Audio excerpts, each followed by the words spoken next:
Stunningly beautiful, well acted, and continues to feel very much like part of the world we saw in Peter Jackson's movies based on Tolkien's works. But it also rather slow paced and weighed down by need for substantial amount of expositions. Hi everyone, it's CinemaBigWaves and we're here with Rings of Power Episode 3 Breakdown. For those who are new to our channel, we have reviews on Rings of Power and House of Dragon series uploaded weekly. You can watch them by clicking on the link above. Welcome to CinemaBigWaves. In the opening sequence, we understand how much orcs we are dealing with. At the same time, we realize that orcs cannot tolerate sunlight. For those who don't know, in the beginning of the First Age, Morgoth tortured some elves in the dark and turned them into orcs. The next sequence starts with Galadriel waking up. Since it is mentioned in the books that Galadriel has a revelatory characteristic, maybe she dreamed the events we saw in the previous sequence, or maybe she saw future events. When Galadriel and Halbrand board the ship, the guess we made in the previous episode becomes reality, and the one who saved them is Elendil from the people of Numenor. One of the Eldar on board my ship. Strange tides indeed.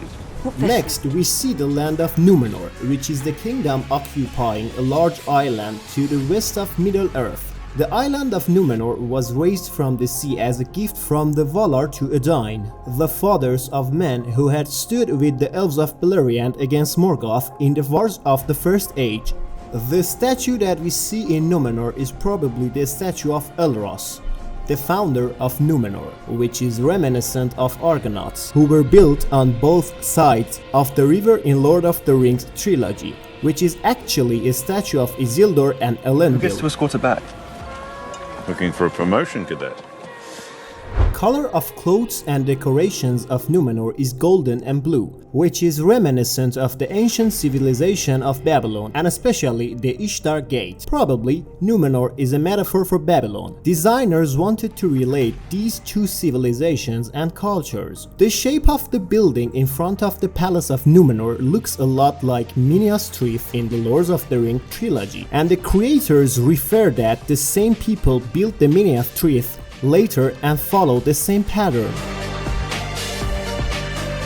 When Galadriel and Halbrand go to the court and see the Queen of Numenor, we see Galadriel's stubbornness and Halbrand's high politicking, which in the end Halbrand keeps himself and Galadriel in Numenor with his politics. It seems to me that our leaving presents some complications.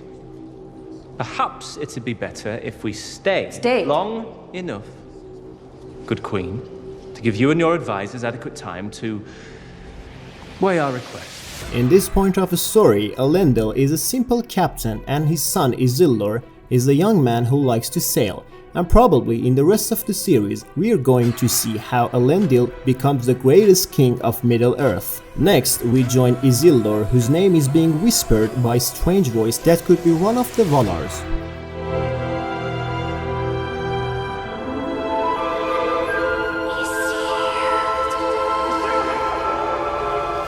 The white tree that we see in the courtyard of the palace is actually the same white tree that we see in Minas Tirith and will be taken from here to there in the future. The characteristic of this tree is that when the forces of darkness increase, its leaves start to fall, and we see that it has no leaves at all in the Lord of the Rings trilogy, but it blooms again at the end. In the sequence of Elendil and Queen of Numenor's conversation, the Queen tells Elendil that another meaning of his name is the lover of the elves, and this is another sign that Elendil has a good relationship with the elves. We already know that he will unite with them in future, based on our Tolkien knowledge. After that, we go to Southlands, where the story of Arondir is going on. When the camera moves on the map and reaches the Southlands, we see a tree in the center of the picture, which can refer to the Ents, which we also see in the first episode. We will surely see more from Ents in this story. From the conversation of Arondir and his comrades, it is clear that the orcs are looking for a weapon, which is most likely to be dagger in Theo's hand.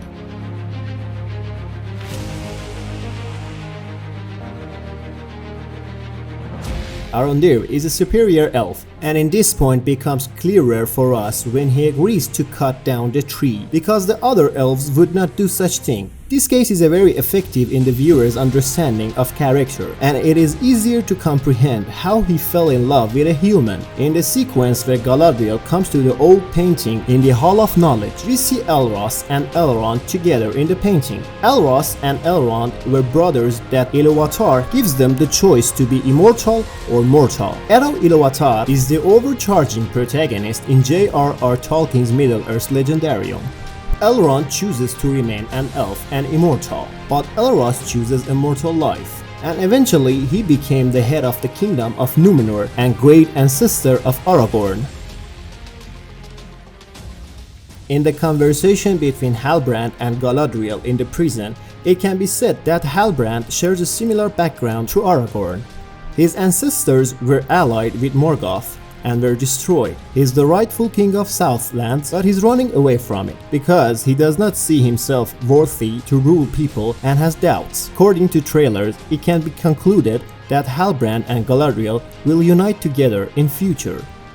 The next sequence is the queen's conversation with her father, whose name is Palantir.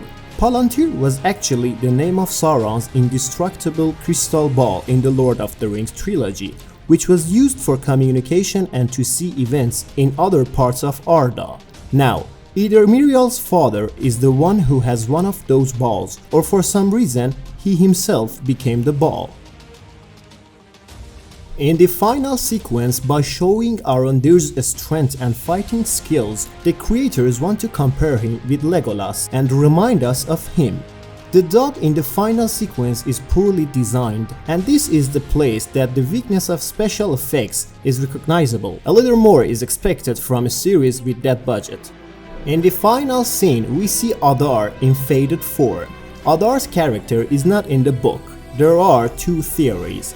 Adar is either Sauron or one of Sauron's servants. The first case seems unlikely because the creators know that they have to put Sauron in awe of a character that the viewer does not expect, but it is almost obvious that he is an elf.